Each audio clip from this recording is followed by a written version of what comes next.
सार किणिला बेले निश्चित भावरे ध्यान दियंतु।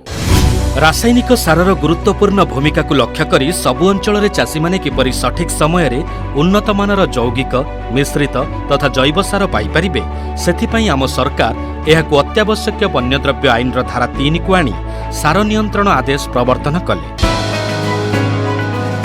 एही आदेश अधीन रे 39 गोटी धारा एवं 150 रु 200 टी उपधारा रहिला।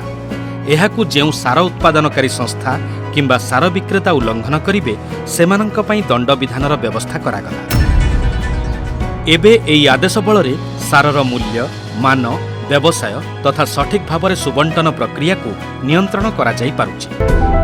सुतरां आम चाषी भाई माने सार किनिबा को गला बेले केते गोटी दिग प्रति निश्चित ध्यान दियंतु। सार किणिला बेले सार विक्रेतार लाइसेंस रे उल्लेख ठिकणा एवं एहार एक्सपायरी डेट सर्वप्रथमे जांच करंतु। बिना लाइसेंस रे विक्रय करुथिबा सार विक्रेता ठारू आदौ सार किणंतु नाही। जहा पाखरे सठिक लाइसेंस रहिछि केवल तारी पाखरु ही सार किणंतु।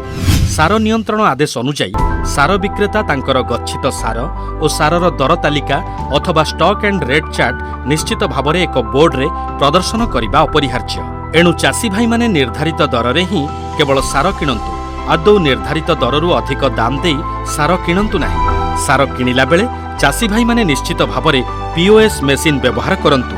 एहा द्वारा सरकार निश्चित हेबे जे आपण सार किनिछंती एवं तापरे जाई सार कंपनी रिहाती अर्थ प्राप्त हेबे। सार किणिला बेले पैकिंग को भल करी जांच करंतु। खोला बस्तारे थिबा सार आदौ किणंतु नाही। आपण सचेतन हुअंतु। सार कंपनी रु होलसेलर पाखकु होलसेलर पाखरु रिटेलर पाखकु एवं रिटेलर पाखरु आपणक पाखरे सार सुविधारे पहुंचैबाकू आम सरकारंकु सहयोग करंतु।